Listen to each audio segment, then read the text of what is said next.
Hi everyone, welcome back. Today I'd like to talk about concealers that are good for dry skin. Okay, the two of my favourite concealers of all time ever for dry skin are these two. One is Boi-ing by Benefit and one is the Erase Paste by Benefit. And the reason I like these is because the skin under your eyes is delicate, obviously, but if you've got dry skin it tends to be even more crepey and a bit more liney. And these I find are really moisturising, and if you set it with powder tends not to sort of migrate into those tiny fine lines and make you look old, because that's what I hate about concealers. You put them on a couple of hours later, they've gone into your wrinkles and actually made you look like you have wrinkles when actually they're just fine lines, and make you look 10 times older, and that's not what we want. We're putting makeup on to look good, not to look awful. So that's really, when I'm road testing a concealer, I will wear it for a few hours, because you can put one on and you think, oh, this is great. Look in the mirror 2 hours later and it's all crepey around the sides, and that is just awful. I hate that. So these I've been using on and off for about 2 years, and I always go back to them because they are amazing. Yes, they're a bit more expensive than high street or drugstore concealers, but to be honest I think they're worth it, because this I've had for a year and I've only just hit pan. This I've had for ages and ages. I don't know, I think it might be a year as well, and you can see there's a big dent but nothing major, and I've still got tons of product left in there because they are super pigmented, super creamy and super blendable. So I can't say any more good things about these. So yeah, if you're looking for a concealer, really would recommend these. The only thing these two don't do is blemishes. I personally wouldn't use them on blemishes because they are so moisturising. I would use something like the Collection 2000 Lasting Perfection, or I don't know, the Laura Mercier Secret Camouflage, because they're a lot drier, so they won't move around so much. But under the eyes, these are the best.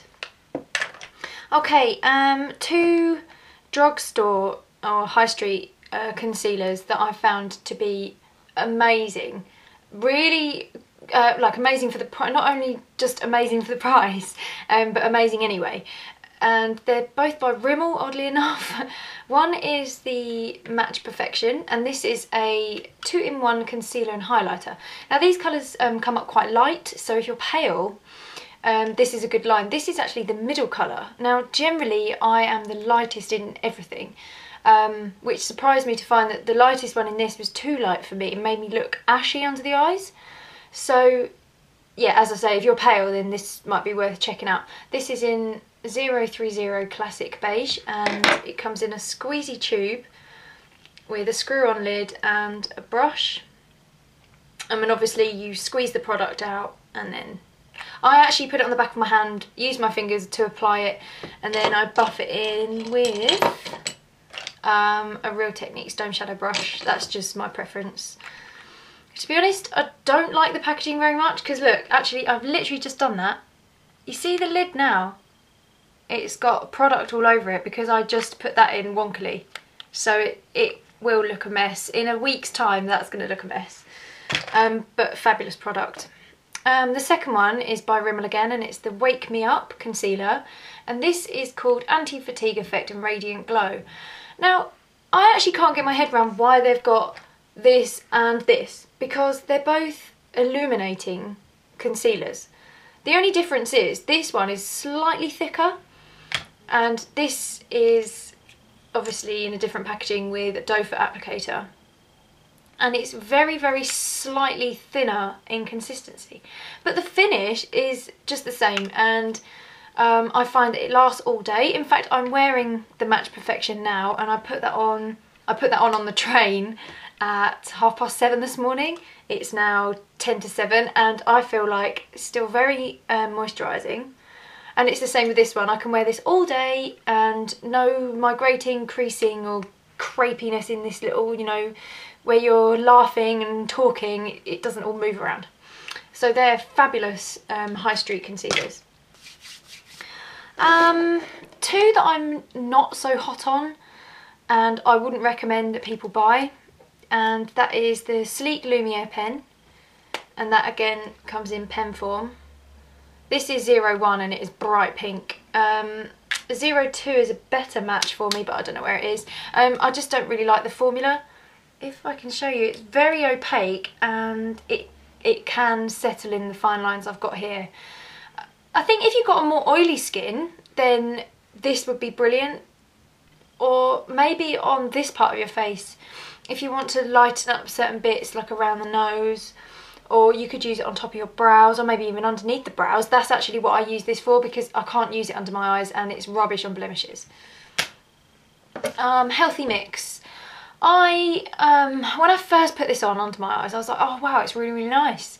But maybe my skin's just too dry for it. It did dry funny. I don't really like the packaging because you have to sort of squeeze it.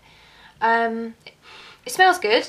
And I like to use this on, if I've got really high colour, so because I get eczema on my cheeks, so say if my skin's playing up, I'll put this on my cheeks and then blend it in, because it's got more coverage than a foundation, but not too much coverage so it's rubbish on blemishes, and it's dry enough for use on the cheeks, but it's too dry for use under the eyes, if that makes sense. So for me, this is only good if you want to cover up areas of redness or hyperpigmentation. This one again, this is the Revlon Photo Ready, and this is a stick. Now it's not like any other stick concealer that I've ever seen. It feels really silicone and it just sort of glides on. Colour's really good. This is in light pale 002, so I'm assuming in another country somewhere they've got a 001 because we don't have it over here. It's SPF 20. This is the same story as the Healthy Mix, really. It doesn't cover blemishes.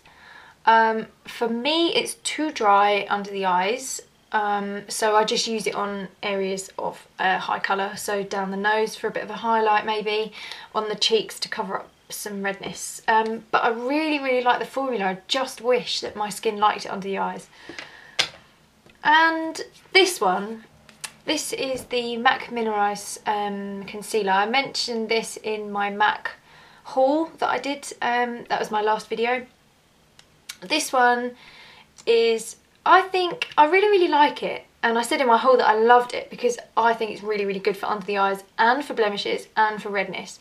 It's just a bit expensive when you can buy something like this, for example, or this Rimmel one. I don't see the point in buying this MAC one when you can buy these two from Rimmel. So that's the only reason I mentioned this MAC one. I really don't want, I hate slagging products off. And I do really like it. I think it multitasks well. The packaging is divine. Colour range is amazing. But if you can get your shade, if you can get your shade in one of these Rimmel ones, then I wouldn't bother with this MAC one. Anyway, that's enough of me rambling on about concealers. I hope any of that was helpful or useful. And if you've got any questions or comments, please leave them below and I'll be sure to reply. And thank you for watching. See you later.